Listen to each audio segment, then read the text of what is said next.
Les gros mollets. Voilà. Bonjour à toutes et à tous. Bienvenue dans un nouvel épisode des Gros Mollets. Salut Théo. Bonjour Victor, ça va? Ça va bien et toi? Ça va. C'est cool, tu t'intéresses maintenant. Oui, je prends l'habitude de te poser la question. La fois passée, tu m'as fait la gueule pendant 2 jours. Ok, donc les Gros Mollets, petit rappel, on est deux Tudiniens qui nous intéressons à notre ville et sa région.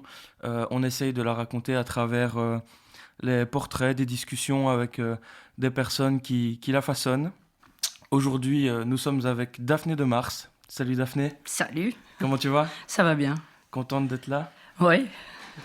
Daphné, on t'a demandé de venir nous voir parce que on va sortir un double épisode en même temps que Freddy Walbrecht. On a beaucoup parlé de folklore tudinien, de la Saint-Roch, avec quelqu'un qui parle de la compagnie. On trouvait que c'était chouette de varier un peu les points de vue avec toi pour parler des volontaires, de l'école des tambours, de la place des femmes aussi dans les marches. Donc voilà, on est super content de t'accueillir aujourd'hui. Moi, je suis un peu stressée parce que j'ai pas l'habitude, mais je trouve que l'idée est très chouette, franchement. Merci à vous. Ça va aller, tu vas voir que le micro s'oublie rapidement. Ouais, faut juste faire ça, après ça va aller. Bon, on est parti? Ouais, vas-y. Allez. Bon, Daphné, du coup, est-ce que tu peux situer un petit peu, toi, tu es tambour-major, c'est le terme exact?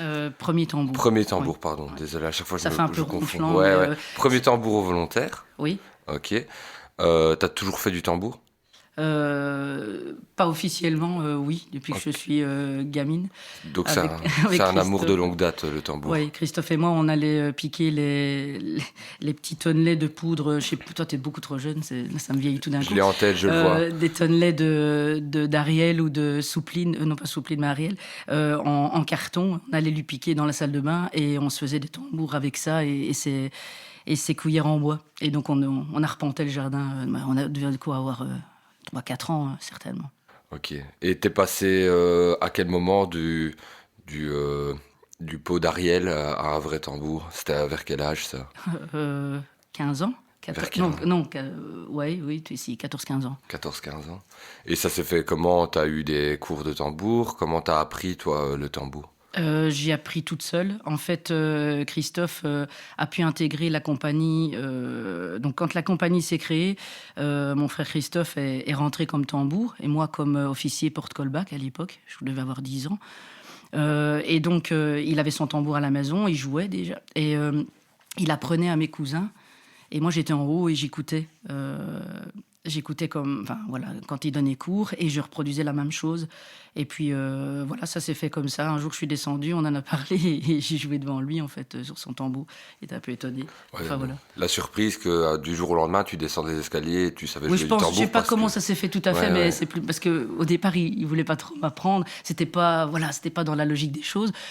C'est pas qu'il refusait, mais c'était un peu bizarre. Mais voilà, ça s'est fait comme ça. Après, il m'a montré plein de trucs et il m'a dit ça, moi je ferais ça comme ça, etc. Et puis voilà, c'est parti comme ça. Et au niveau de tes premières approches en marche, comment ça se fait qu'à un moment donné, parce qu'on sait que maintenant, c'est en train de se décoincer un petit peu, mais j'imagine qu'à l'époque, une femme qui marche en tambour, c'était pas... Comment ça se fait que toi, à un moment donné, tu incorpores une marche? Et justement, c'est grâce à mon frère, parce que d'abord parce que on est à Thoin, dans des batteries, on est tous des potes. Enfin, en tout cas, c'était comme ça déjà à l'époque. Et donc, je jouais déjà avec mes potes dans la jeune, parce qu'après, évidemment, je suis allée dans la jeune comme officier cantinière, mais je jouais déjà du tambour. Et donc, avec mes potes, Michael Gobert, Christophe Dupont, et surtout mon frère, j'allais avec eux dans les contrats. On ne savait pas que j'étais une fille, mais j'allais, donc grâce à mon frère, j'ai découvert tout ce milieu-là, mais en dehors de Thoin, où on ne me connaissait pas en fait. Où ça? Par exemple, on a fait la fête de la Mirabelle en France. On partait 3-4 jours et à Châtelet, donc avec la vieille garde. Donc des contrats, j'en ai fait vraiment beaucoup. On a même fait une émission télé avec Michael Gobert, Christophe Dupont et je crois qu'il y avait Pierre-Olivier Cuisner. On est allé dans les Flandres, mais je vous parle de ça dans les années 80. 90. C'était Adamo, c'était vraiment une émission kitsch. C'était Adamo qui était invité sur le plateau. J'ai imaginé sa tête quand il a vu les tambours arriver, rentrer sur scène. Sur le plateau, c'était pas mal. Franchement, on a eu plein de petits trucs comme ça. C'était des moments extraordinaires. Anecdote numéro 1, a fait du tambour sur le même plateau télé que Adamo. Ouais. Ça, vous pouvez peut-être couper au montage. Ça va peut-être pas... Non, si, c'est très bien. Et allez, donc là, tu parles de contrat à l'extérieur. En parallèle à ça, il y a toujours eu... À toi, tu as toujours fait? Non, du tout. En fait, la question s'est posée à un moment donné où c'est même pas moi qui l'ai mis sur le tapis, même si l'envie, elle était profonde. Comme on en a déjà parlé tous les deux, je ne suis pas quelqu'un qui est porte-étendard et qui va revendiquer. Je suis pas syndicaliste dans l'âme. Par contre, j'adore profondément mon folklore. Depuis que je suis gamine, j'ai ça dans le sang et surtout le tambour. Je sais pas d'où ça vient, mais c'est comme ça. Et mon envie, c'était vraiment de jouer du tambour. Et je pense que mes potes l'ont compris et mon frère aussi. Donc on a essayé, grâce à des gens comme justement Freddy Walbrecht, Pierre-Jean Foulon, Jean-Pierre Fondu. Je ne me trompe pas parce qu'avec les prénoms composés. Voilà, tous ces gens-là ont essayé de pousser un petit peu pour que les filles puissent, enfin en tout cas moi, que je puisse marcher comme tambour à la jeune. Donc la question s'est posée et ça a été soulevé en assemblée générale. Mais ça a fait un tollé... parce que j'adore la tradition, mais je ne veux pas la changer. Je voulais qu'elle évolue en même temps que nous tous et en même temps que moi, et essayer de faire comprendre qu'on avait aussi notre place, mais pas de manière brutale. Et donc ça s'est fait. Et finalement, j'ai pu intégrer la jeune une année. Donc je crois que je suis la seule à être dans les statuts pour l'instant, j'espère que c'est que pour l'instant, de la compagnie. Et donc j'ai marché 1 an en tambour dans la jeune. Mais la question se reposait l'année suivante. Où ça allait encore être le bordel.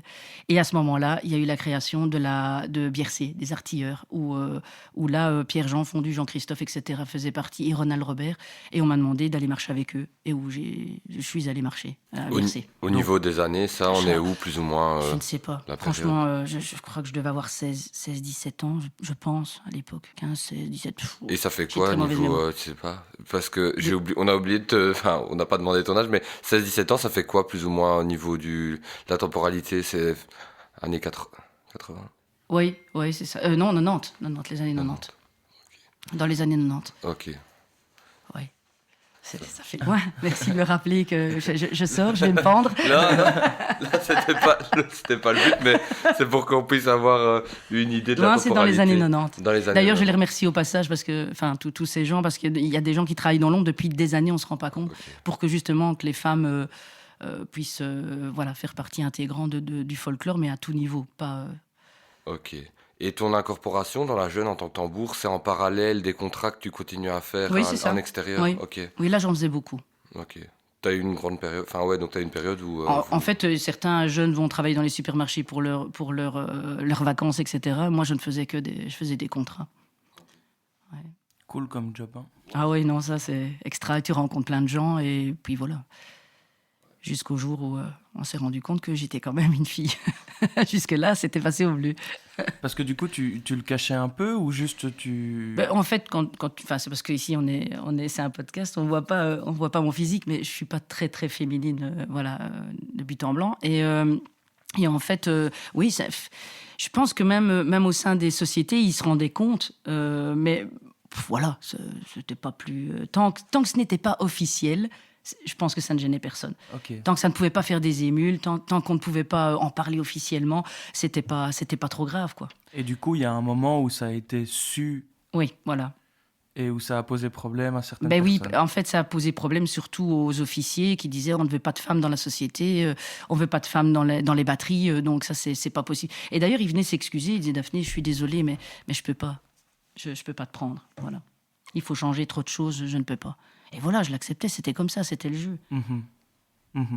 Donc, du coup, tu passes à Biercé, et entre ça et les volontaires, qu'est-ce qui s'est passé? Alors, entre ça et les volontaires, donc comme je disais à Théo hier, je ne suis pas porte-étendard, mais je dois quand même, je voulais quand même faire un peu évoluer les choses. Et à un moment donné, ma tantine, Annick de Mars, qui créait avec d'autres la batterie des Cerises, puisque les Cerises ont été...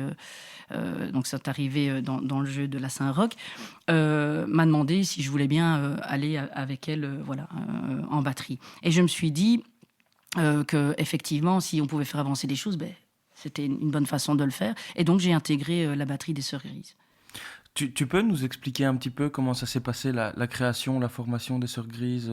Je sais pas si tu as été forcément dans tout le processus, mais... Non, non, et j'ai une très mauvaise mémoire, donc j'ai peur de dire des âneries, mais bon, ça c'est une idée de Marie-Paul de Sales je pense, avait envie aussi de faire partie de ce folklore, peut-être d'une autre façon, mais d'y intégrer justement les femmes.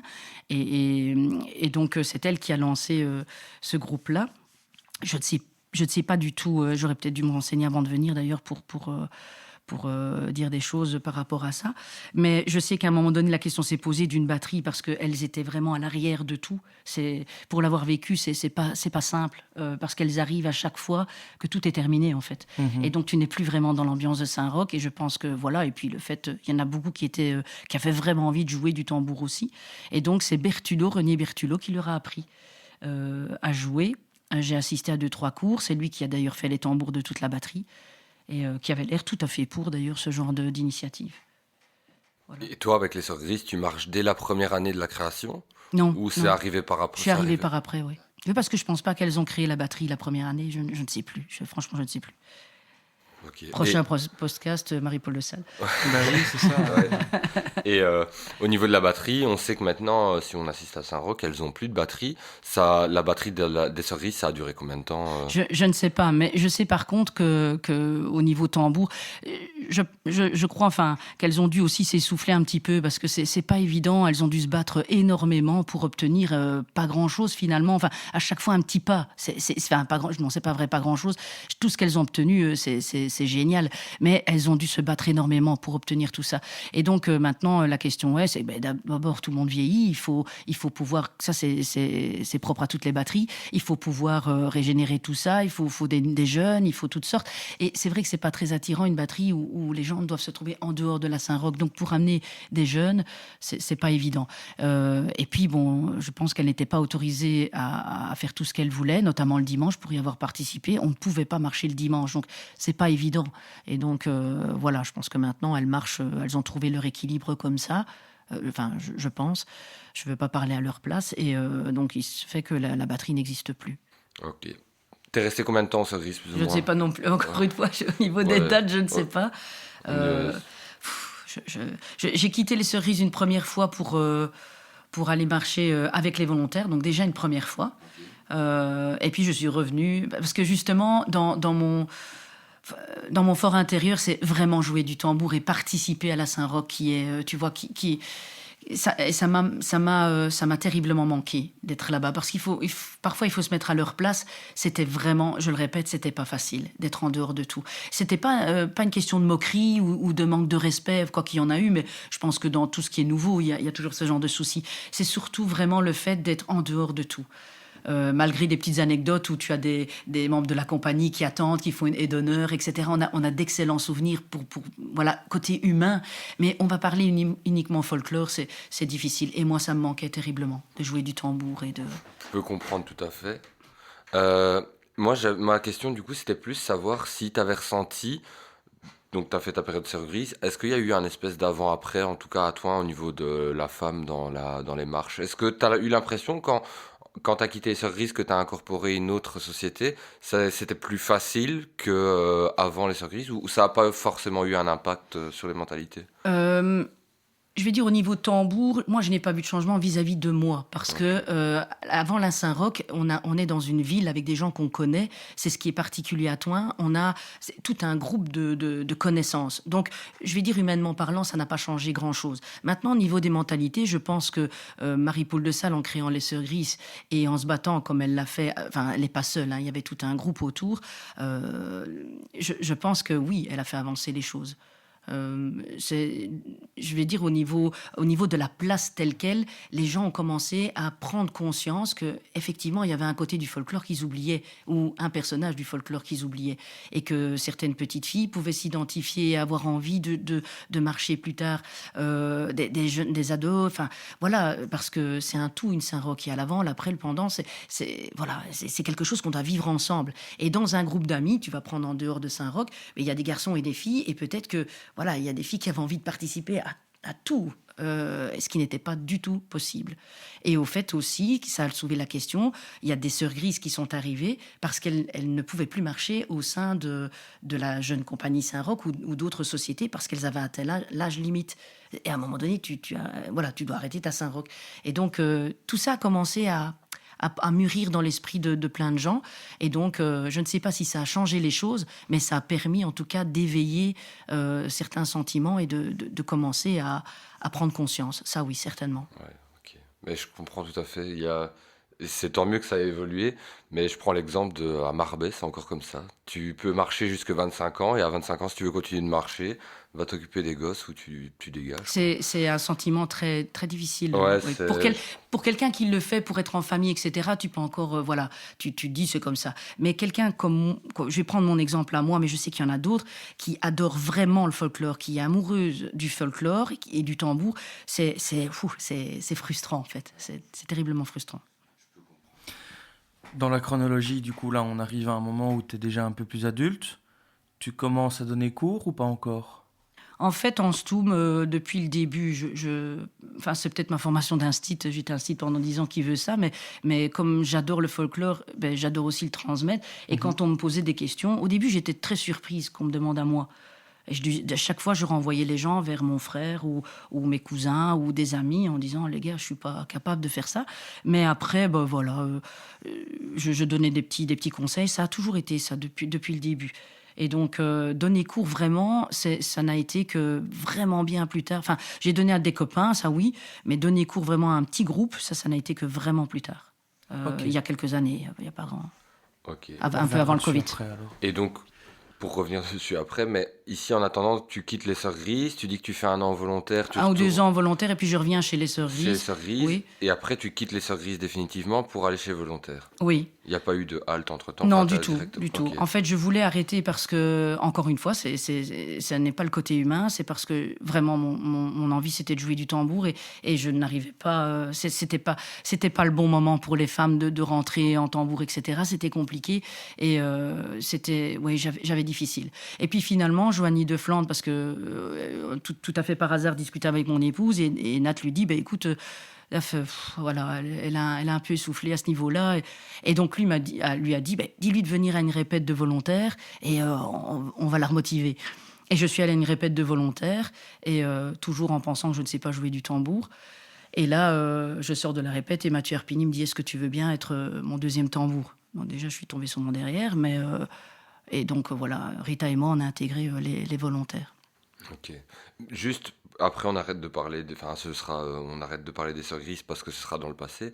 Le fait qu'elles ont plus de batterie pour l'instant, c'est pas une interdiction de quoi que ce soit, c'est juste parce qu'elles ont plus la possibilité d'en mettre une en place. Elles sont pas interdites de batterie. Mais ça, il faudrait poser la question à une Sœur Grise. Je ne suis pas vraiment au courant de comment ça s'est fait, voilà, mais... Je pense qu'il n'y a pas d'interdiction en soi en tout cas, si ça avait été le cas, je pense qu'elles en auraient parlé parce qu'on est quand même assez solidaires de société à société. Je pense que ça se serait su et que des gens seraient montés au credo si ça avait été le cas. Maintenant, peut-être que le fait de ne pas pouvoir marcher le dimanche, ça doit encore une fois être un peu frustrant et peut-être que voilà. Ok, ça va. Donc, l'intégration volontaire, 2e tambour d'emblée. Oui, ça, encore au jour d'aujourd'hui, je suis un peu... ouais. Ça fait combien de temps que tu es au volontaire alors du coup, maintenant? Une bonne 10 À chaque ans? fois on sourit parce que non, vraiment, j'ai pas de mémoire. Une bonne dizaine d'années, non? Oui. Parce que je pense que Oui, ça, oui, tu as une bonne marché dizaine. avec ma maman au volontaire. Ma maman a quasiment fait le changement avec tout le groupe de copines au même moment. J'ai commencé Oui, à plus d'une marcher avec dizaine elle à ce d'années, puisque moment-là. il n'y a pas longtemps, on s'était fixé avec les copains. On s'était dit que, parce qu'une fois on était rentré au Rapido et les gens riaient, et on s'était dit, on va se donner 10 ans, mais on va relever la tête et on va faire de notre batterie quelque chose de respectueux. Enfin, quand on rentre quelque part, que les gens ne sourient plus, mais voilà, sans jouer extrêmement bien, mais pas extrêmement mal, et faire quelque chose de bien. Et ça fait plus de 10 ans parce que on s'en est rappelé il n'y a pas longtemps. Donc oui. Ok. Trop bien. Ouais, génial. Et au niveau des volontaires, pour que où j'ai bugué, pour qu'en 10 ans, il y ait ce changement-là. Qu'est-ce que vous avez fait en interne pour qu'il y ait ces modifications-là? Alors, je reviens encore sur le fait que la Saint-Roch, c'est un côté humain. Donc, on est une bande de potes. Et donc, on se voit à l'extérieur comme au répète. On a fait un peu plus de répètes ensemble. On a peaufiné certaines marches. On a réfléchi aussi... On a réfléchi largement par rapport aussi à l'uniforme. Donc on a recréé, enfin on n'a pas créé, on a peaufiné, on a cherché dans des livres d'histoire, on est allé voir un musée à Bruxelles, on s'est renseigné auprès d'autres sociétés en extérieur, des autres volontaires pour voir ce qui pouvait être fait sans heurter et rester dans l'historique. Et donc on a trouvé l'uniforme de la maréchaussée belgo-hollandaise de 1830 à 1830 et des Fafiottes. On a regardé un petit peu et on a établi un projet là-dessus. Faut savoir qu'un uniforme à l'heure actuelle coûte entre 1 200 à 1 500 euros parce que c'est un uniforme c'est une uniforme de queue de pie là, avec un plastron, oui. Etc. Donc ça coûte horriblement cher. Et donc il nous fallait un budget, il fallait un projet. Donc pendant 2 ans, on a fait un projet autour de tout ça. Et comment est-ce que du coup, quel projet, comment est-ce que vous avez financé ça? Comme on n'avait pas du tout d'argent et que la Société des volontaires n'est quand même pas une société très, très riche, entre guillemets, je suis allée trouver une école d'enseignement technique. J'ai discuté avec des professeurs, donc c'était des professeurs de couture, etc. Et donc, je leur ai demandé si c'était possible pour eux de faire un projet d'1 an sur la création d'uniformes pour elles, parce qu'elles devaient partir en voyage, il leur fallait un budget. Et que nous, on s'engageait à porter un certain budget, elles nous ont donné un devis. Et voilà, elles basaient leur année là-dessus. Et donc, on est allé du côté de Mons. On est allé régulièrement prendre les mesures, etc., discuter avec les élèves. Elles partaient à Barcelone. Et donc, voilà, on a établi des liens avec cette école-là. Ça, c'est pour le côté costume, uniforme. Et puis, j'avoue, nos boutons, ça, on les a pris au Pakistan. C'était un gars qui venait justement de se mettre sur les réseaux sociaux, etc. Et voilà, on a réussi à avoir des boutons pour presque rien. Et pour le reste, c'était de la débrouille, en fait. Ouais, c'est des systèmes D à chaque fois. C'est génial, je trouve, d'entendre ce genre de trucs parce que, allez, pour les gens qui marchent pas à la Saint-Roch et tout, tu vois, tu débarques le dimanche, tu vois un peu toutes les sociétés bien et tout.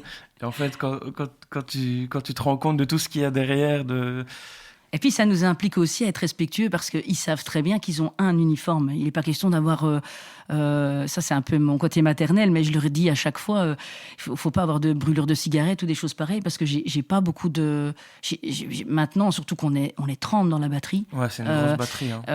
Je n'ai pas de recul par rapport à ça. Si malheureusement, j'ai la malchance des sapeurs d'avoir une série d'uniformes qui sont pourris ou qu'on retrouve mal en point ou qui crament, nous, on est mal. Quoi. Mm-hmm. On a d'ailleurs une anecdote, si je peux me permettre, avec ça. C'est que d'ailleurs, c'est là, ça montre l'extrême solidarité qu'il y a avec les autres sociétés, parce qu'on ne se doute pas parfois de ça. En fait, un dimanche matin, malheureusement, j'ai plus de major qui est parti avec tout. Donc l'uniforme qui nous appartient, et qui nous était donné, et la canne, plus rien. Et donc, dans 1 heure après, on devait marcher. Et donc là, la question s'est posée et donc ça a vite fait le tour. Et grâce aux zouaves de la compagnie, aux zouaves pontifs, on a eu la canne, le porte, le baudrier, etc. Et grâce à Aurore de Mars, qui est notre cantinière, je me rappelle encore, elle a cousu des galons sur un uniforme existant et le futur major était habillé et donc elle cousait dessus et en 1 heure on a sorti un uniforme et un major. 1 heure après on a démarré. Et ce qui était génial, parce que personne ne le savait, sauf ceux qui étaient intervenus, parce que j'en oublie, on a même des pompiers des web qui nous ont proposé... bref, c'était génial. Ils nous faisaient un clin d'œil quand on passait en disant « Les gars, c'est bien, tu vois, ça marche, ça se voit pas. » J'ai trouvé ça extraordinaire. Et d'ailleurs, je remercie tous ceux qui nous ont aidés ce jour-là. C'est génial. Franchement, c'est génial. C'est toutes des petites choses qu'on ne sait pas, mais voilà. Mm-hmm. Exceptionnel, c'est bien. Il y a beaucoup de solidarité, moi, je trouve. Ça, c'est chouette. Et allez, pour en revenir, après, je clôture aussi les costumes. C'est quand même effectivement un énorme glow-up, le costume que vous avez sorti. Moi, je le trouve vraiment très, très joli. Il y a beaucoup de gens qui pensaient que c'était bleu parce qu'on est de bleu, mais ça n'a rien à voir, en fait. Ils peuvent aller voir... la maréchaussée belgo-hollandaise, ils verront que c'est vraiment ce costume-là, en fait. Cet uniforme-là, pardon. Et donc là, on est sur la partie des volontaires dans laquelle tu es toujours, c'est toujours ta Oui. compagnie. Tu es premier tambour maintenant. Oui, j'ai pas eu le choix, mais oui. Comment ça? Parce qu'en fait, je ne suis pas quelqu'un de premier rang, je n'aime pas. J'aime mieux travailler dans l'ombre. Et je pensais, à raison, que le folklore tudinien n'était pas encore prêt à ce genre de choses. D'ailleurs, j'ai assisté malencontreusement à une discussion où on venait de parler justement à la télévision de la cantinière qui avait pris la canne pendant quelques kilomètres ou mètres, je ne sais plus. Ça avait fait un tollé, je me rappelle, parce qu'elle ne pouvait pas être tambour-major. Et il y a un membre, il y a une personne qui a dit j'espère qu'ils ne sauront pas que chez nous, on a un premier tambour féminin. J'espère qu'on ne sera pas au courant. Ça m'a fait sourire. Ça m'a fait sourire. Parce que c'est clair que dans ma tête, c'est comme ça. Je ne veux pas faire des mules. Je n'aime pas trop être au devant de la scène. Donc ça, ma batterie le sait très bien. Et on en avait parlé, puisque j'étais deuxième. Je devais passer probablement premier. Mais je leur avais dit, les gars, je préfère rester deuxième ou être dans l'ombre. C'est pas bon pour vous. On est en train de remonter la batterie. Vous allez me mettre comme premier tambour et ça va annihiler tout ce qu'on a fait jusque maintenant. Je dis, donc mettez un mec premier et puis ça, on en discuterait pour plus tard. Sauf que je suis arrivée à la réunion et c'était décidé. Et j'ai accepté, mais pour un laps de temps très court qui est quand même relativement long maintenant. Ils vont se dire, elle est indécrottable, il faut qu'on la vire autrement. Bon, d'accord, j'accepte encore pour un an. C'est ça. Bon, d'accord, j'accepte encore pour un an. Non. Bon, d'accord. Et donc, là, on arrive à ton statut actuel. Depuis que c'est le cas, on parlait tantôt de l'école de tambour. C'est arrivé plus ou moins il y a combien de temps? 2 ans, tu sais que tu disais? Non, 4-5 ans. Plus, En fait, c'est parti d'une boutade, avec des potes qui voulaient, leurs enfants voulaient jouer, et donc ils m'ont demandé si je pouvais leur apprendre. C'était des potes, donc il y avait Yacine et Mehdi Elfal. Qui sont à la jeune encore. Voilà, Louis Chira, Marceau Filleul. Il y avait aussi Louis de Mars qui est venu aussi en plus, mais lui, il était déjà très loin niveau tambour, il a appris tout seul. J'espère ne pas en oublier. Et donc, c'est parti comme ça. Et Martin Kourou. Et donc, voilà. Ils sont venus à la maison. Le seul souci, c'est qu'au fur et à mesure, avec les vibrations, je cassais toutes les décorations de poules que mon épouse avait. Et donc ça, on allait divorcer, donc il valait mieux que je trouve un autre endroit. Pardon, Nathalie. Et donc, et là, comme j'étais en train de rénover un bâtiment pour un tout autre projet, la question s'est posée justement, et on est allé là-bas. Ce qui a fait que des amis, des enfants ont voulu venir aussi, puis des gens de ma batterie, et puis alors là, c'est parti à une vitesse VV'. Ouais. Problème de la place, plus t'en as, plus t'en mets. Donc à un moment donné, quand c'est... Ouais, et le but, c'est de ne pas d'ennuyer les gens autour, tous ceux qui résident autour de ce bâtiment-là. Et donc, je dois refuser malheureusement pas mal de jeunes, mais j'ai pas le choix, parce que sinon, ce serait tous les jours. Mm-hmm. Et là, du coup, tu donnes... Allez, t'as à peu près combien de jeunes par semaine? Tu travailles combien de temps Alors, on essaye... mais il n'y a pas que des jeunes, en fait, il y a des tout jeunes et des plus âgés. Oui, des élèves, en fait. Et de tout... Parce que l'école de tambour, c'est surtout un endroit un peu comme à la Saint-Roch. C'est un endroit où on se retrouve. Donc, il y en a qui viennent, on va dire cours, mais c'est pas vraiment des cours. Enfin, si, c'est un mélange de tout. Ils viennent parce qu'il y a une mélodie qui n'arrive pas à faire passer au fifre. Ils ont envie de se retrouver parce qu'ils ont envie de peaufiner certains. Donc, il y a 2 fifres qui viennent parce qu'ils veulent s'accorder l'un à l'autre. Il y en a un qui a du mal avec son redoublage pour certaines marches. Il y en a un autre qui joue dans une autre société, mais qui fait des contrats, donc il voudrait jouer certaines marches plus rapidement. Donc, il y a vraiment, c'est tout azimut. Et des enfants qui veulent commencer, ou des adultes qui veulent commencer. Ok. Donc voilà. Donc il y a des pompiers des web, comme il y a des chasseurs carabiniers, comme il y a des pontifs, il y a vraiment de tout. Et ce qui est formidable, parce que il y a une émulation qui se crée entre eux. J'ai remarqué qu'à la Saint-Roch ici, ils faisaient des batteries ensemble. Donc ça, pour moi, c'est une victoire. Je trouve ça génial. Et ce petit cheptel là, il représente combien de personnes, plus ou moins? Là, on en est à 50. Ah ouais. Ouais, c'est énorme. Hein, Et combien de personnes donnent cours? Alors, essentiellement, c'est donc par les cours en tant que tels, on est 2. Il y a Louis Chira et moi, aidés par Val et par Bastien. Et donc, C'est Val Servet, le fils de Moustache, et Bastien Livens. Et donc, il y a, voilà, et Marceau Filleul qui donne un coup de main aussi, qui est notre major. Donc voilà, en fait, je ne sais même pas vous dire qui donne cours parce que tout le monde s'entraide. Donc c'est moi, je vais dire, le pilier central sans le vouloir, mais chacun, et c'est le but, c'est que chacun puisse apprendre et aider l'autre parce que être un tambour, il faut... je pense qu'il n'y a pas qu'une seule école. Il faut être un bon tambour, c'est écouter les autres, et surtout pour le redoublage. Et donc c'est important que chacun puisse parler et s'adapter. Donc, pour moi, c'est plutôt une rencontre qu'autre chose. Ok. Et au niveau de l'école, tu as l'impression qu'elle a un aboutissement final, il est maintenant, ou ça pourrait encore évoluer? Ah, ça doit encore évoluer, parce que d'abord, les jeux évoluent, parce que les groupes évoluent. Et maintenant, il faut se dire que quand ils arrivent à l'école, ça c'est un truc important, c'est, je leur explique d'emblée qu'il n'y a plus de place dans les batteries.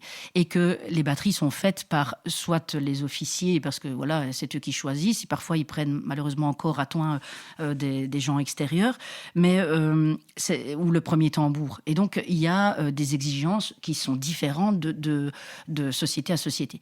Donc, ici, quand j'apprends un enfant, quand c'est moi qui commence à lui apprendre, je lui apprends de manière générale les marches. Pour qu'ils puissent aller ailleurs. Qu'ils puissent aller partout, parce qu'on joue chacun de façon différente. Mais ça, je l'explique.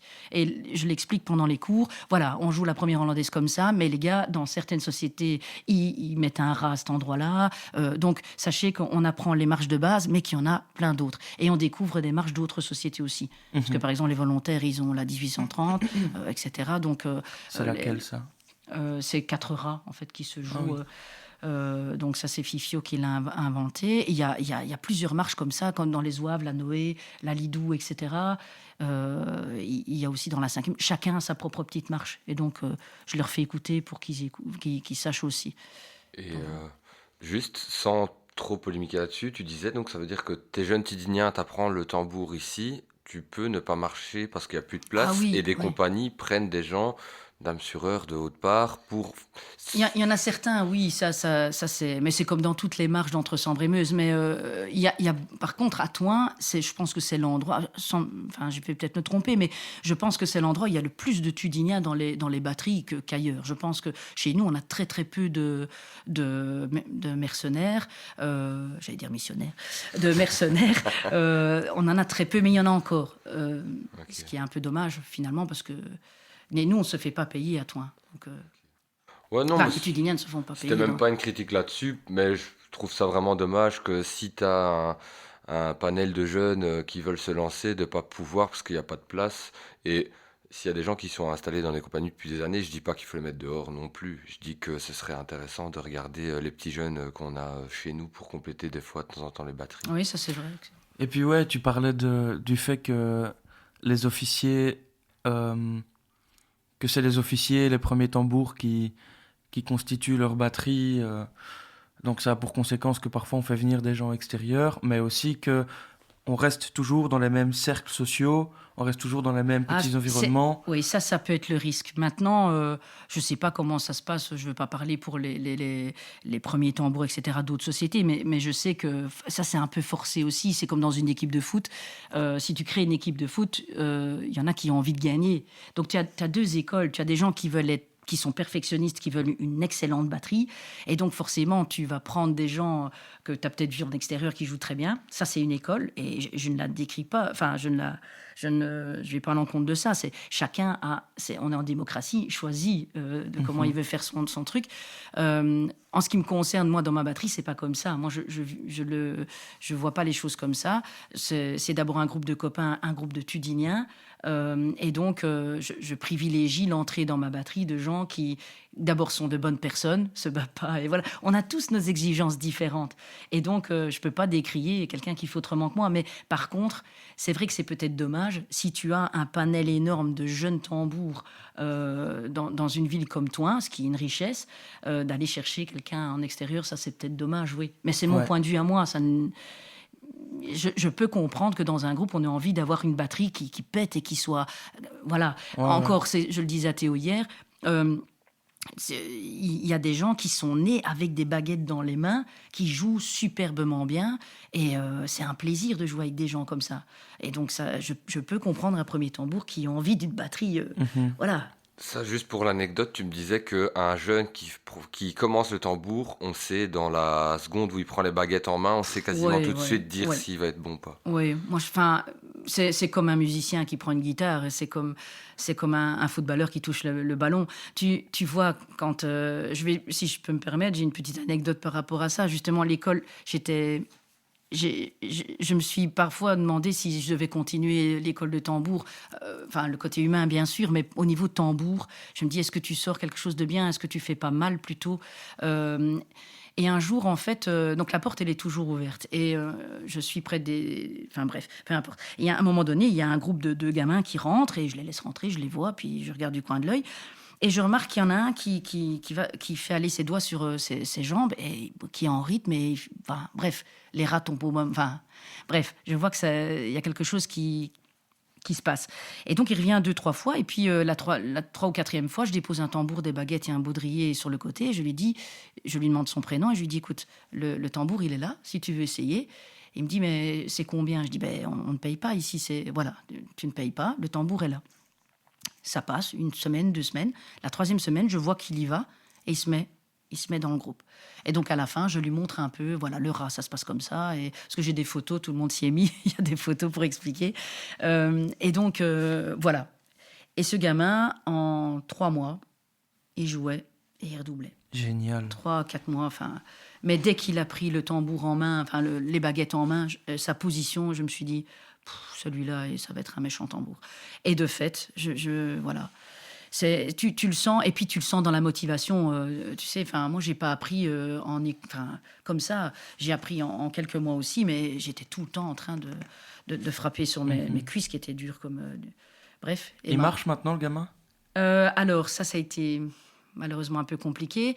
Donc, il a proposé de rentrer dans 2, 3 groupes, mais ça a été, voilà, on l'a pas. C'est dommage, on ne lui a pas permis de faire une audition. Donc, il était assez triste et voilà. Et puis finalement, il est rentré dans les Voltigeurs, où le premier est super content de lui. Donc, et il a été déjà repéré. Donc, voilà. Moi, j'avais plus de place dans ma batterie, sinon clairement, je le prenais, parce qu'il joue vraiment bien. Et il a une belle mentalité, donc voilà. Super. Et c'est pas le seul, hein, il y en a plusieurs. Ok. Bah oui, mais en fait, c'est un peu ça que... C'est là où je voulais en venir tantôt, c'est que le piston, ça a du positif et du négatif. Oui, c'est vrai. Parce que c'est ce que tu disais aussi, surtout quand tu as une batterie de 30 personnes, si tu fais vraiment attention aux aspects humains quand tu acceptes une personne ou pas, c'est logique que ce soit quelqu'un que tu connaisses un peu mieux. Ben oui, parce qu'il faut, enfin, tu ne prends pas non plus de risques. C'est une Saint-Roch, il faut tenir plusieurs jours. On se rend compte quand même en faisant partie d'une batterie comme n'importe quelle autre section, mais une batterie c'est important. Il ne faut pas, et je l'ai vécu, il ne faut pas qu'à un moment donné ça pète dans tous les sens et que, tu sais, l'alcool aidant, la testostérone, parce que ça peut être la même chose avec les femmes, mais j'ai pas vécu rien qu'une batterie de femmes comme ça pendant 4 jours à Saint-Roch. Mais ça peut être peut-être pire, je sais pas. Mais voilà, ça peut arriver. En tant que premier tambour et même officier, tu ne peux pas prendre le risque de prendre non plus n'importe qui, tu vois.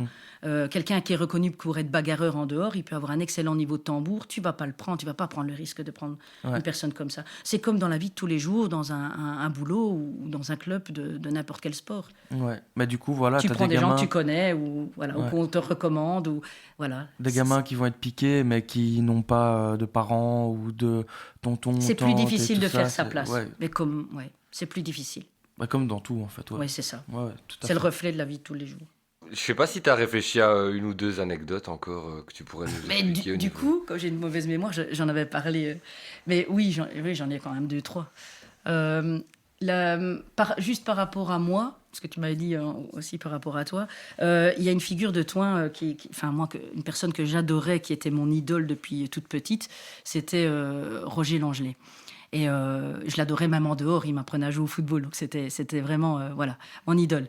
Et mon moment préféré de la Saint-Roch, c'est quand on rentre dans l'église. Mais c'est toujours un moment impressionnant où tout le monde se tait, on écoute les batteries qui rentrent, c'est assez impressionnant. Et ma maman m'a raconté que quand j'étais toute petite, je sais pas quel âge j'avais, mais j'étais vraiment petite, je l'ai vu rentrer et moi il m'impressionnait pas en fait, mais je l'adorais tellement, je le trouvais beau et j'ai couru vers lui pour aller lui donner un bisou alors que c'était le moment où il était super sérieux. Et en fait, tout naturellement, il m'a répondu à mon bisou et il a arrêté ce qu'il faisait en plein milieu de la rentrée de l'église. Et puis, je suis retournée à ma place toute contente. Et donc voilà, ça c'est... Et en fait, à chaque fois que je rentre dans l'église en tambour, je ne sais pas pourquoi j'y pense. Je pense à lui et je me dis, allez, c'est un moment que tout le monde attend. Il faut que ta batterie soit correcte, que tu sois correct. Que... Voilà, c'est important, c'est respectueux. Il faut... Voilà. Alors ça, c'est une des anecdotes que j'aime. Pardon, je Non, j'ai un non, peu coupé. Mais non, mais c'est parce que quand on parle avec toi, on se rend compte que tu as vraiment cet amour du folklore, du tambour. Est-ce que tu as l'impression qu'il y a encore beaucoup de jeunes qui l'ont à ce point-là? Parce que moi, je sais pas comment expliquer. J'ai peur que de temps en temps, l'aspect folklore et l'aspect, allez, de la beauté du moment soit un peu oublié et que ce soit, on prenne plus la Saint-Roch comme une espèce de Guindaille. guindaille et que ce soit moins pris au sérieux.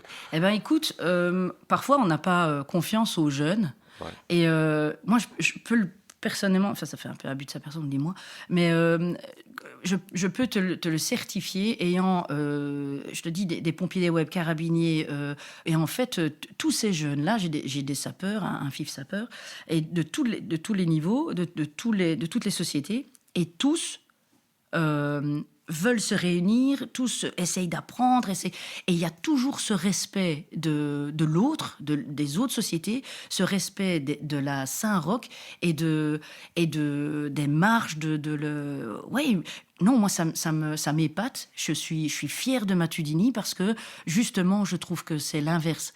Je trouve que les jeunes sont extrêmement respectueux de leur propre folklore et ont envie de grandir, ont envie de l'améliorer. C'est toujours dans un souci positif, tu vois. C'est bien sûr qu'il y a des critiques tout le temps, qu'on se moque un peu l'un de l'autre, mais ça fait partie du jeu. Je me rappelle de quand j'étais plus jeune, il y avait des bagarres dans les contrats entre certains groupes dudiniens. C'est quelque chose qui m'avait marqué. Ce n'est plus du tout le cas maintenant. Et je dis pas qu'il n'y a pas de dispute, qu'il n'y a pas de bagarre, mais je trouve que les Tudiniens sont très solidaires. Ça s'est encore vu quand il y en a un de mes potes qui a eu un malaise, voilà, à la Saint-Roch. Les gens sont très solidaires et aiment leur folklore. Et je pense que voilà, ça grandit, moi, je trouve. Au contraire. Écoute, incroyable, nickel. Quel message. Ouais, c'est Wow. génial. Tu fais encore d'autres marches maintenant, toi, ou tu fais plus de Alors, temps? j'en ai plus fait pendant tout un temps parce que mon statut de femme ne me le permettait pas. La phrase je trouve que tu joues bien, ce qui me fait plaisir. Tu joues bien, mais je peux pas te prendre dans la batterie. Donc, en fait, ma batterie complète partait dans des contrats, mais moi, je pouvais pas y aller. Ça ne me rend pas triste quand j'en parle. Je trouvais ça plutôt comique. Je l'ai accepté comme ça s'est ancré en moi. Mais là, maintenant, par contre, c'est l'effet inverse qui se produit. J'ai même plus le temps, parce que j'adore ce que je fais avec l'école de tambour, mais par contre, Mathieu Herpini ici, qui est mon ancien premier tambour, pour qui j'ai beaucoup de respect, ou Christophe Ifio-Dupont, qui a fait énormément pour moi, eh bien, c'est eux-mêmes qui viennent me chercher en disant « Daf, ce serait bien que tu viennes... Donc voilà, il y a 2-3 contrats qui se profilent de nouveau à l'horizon, donc je suis repartie dedans, en fait. Ok, Ok, génial. ouais, trop bien. Je sais pas pour eux, parce que c'est assez particulier quand tu vois... on regarde sur les photos, on rigole beaucoup, parce que moi, on me voit pas, ce qui est très bien. Dans les photos de Saint-Roch, en fait, on voit mon grand fifre, on voit un bout de calot, ça doit être moi, et puis on voit mes 2 autres grands mousquetés, mes 3 autres mousquetés, et heureusement que mes cantinières ont été prises en fonction de la taille. Mélanie et Aurore sont de la même taille que moi, donc heureusement, on me voit de temps en temps. Sinon, pas du tout. Allez. Excellent. Si jamais quelqu'un entend ce podcast et souhaite venir à l'école, voir comment ça se passe, comment est-ce que ça se... Il peut venir à la rue Petit-des-Vières de 19 à 20 heures le lundi et le mercredi. Parfois, on modifie un peu en fonction des malades, etc. Et du fait, parce qu'apprendre à jouer du tambour, c'est très bien, mais il faut aussi apprendre ce qu'est l'instrument. Donc, on va commencer à mettre en place des petits ateliers pour nettoyer son tambour correctement, le démonter, tremper les pots, etc. Donc, parfois, je module un peu. Mais normalement, c'est le lundi de 19-20 et le mercredi de 19-20. Est-ce qu'il y a une adresse de contact, un numéro de téléphone ou quoi pour quand même prendre des infos avant Oui, ou juste tu leur conseilles de se pointer? Moi, je pense que c'est mieux de venir voir. Ok, Maintenant, sur le net, moi, c'est Petit Colo. Ils peuvent mettre un message s'ils ont envie, voilà. ok, super. Et donc c'est la rue... Un rue Petit-des-Vières. C'est au-dessus des Petit-des-Vières. web, après l'église. C'est le numéro 4. Ouais, ok, ça Et marche. donc, ouais, comme tu dis, on parlait d'école, mais c'est surtout et beaucoup maintenant, le fait de, même des plus aguerris, s'ils ont une question, s'ils se rendent compte qu'il y a Oui, c'est quelque chose ça. où ils sont plus. C'est vraiment un lieu d'échange autour Voilà. Il y a quand même le côté apprentissage du Ouais, tambour. ouais. Donc, j'ai des tout petits. Je n'aime pas trop faire les tout petits parce que je trouve que c'est trop jeune, sauf ceux qui ont vraiment ça dans le sang et tu le vois tout de suite. Pour moi, c'est trop jeune. C'est souvent la démarche des parents pour ça. Et puis, je ne me trouve pas capable de pouvoir enseigner correctement. Il faut pas non plus. Parce que j'ai beaucoup. C'est ça qu'on en parlait au début. J'ai beaucoup dû désapprendre à certains. C'est extrêmement compliqué. C'est pour ça que moi, je me dis que je dois faire attention de ne pas mal apprendre à un enfant ou à un adulte, parce que désapprendre, c'est très compliqué. Ceux qui apprennent tout seuls et qui font des rats, mais le rat chez nous, c'est un coup de 5. Et donc, parfois, ils font le rat voilà, un rat, quand vous tapez les 2 baguettes, vous les faites rebondir sur le tambour, ça fait, à l'oreille, ça fait parfois rat. Mais voilà, un bon tambour comprend que c'est pas 5 coups.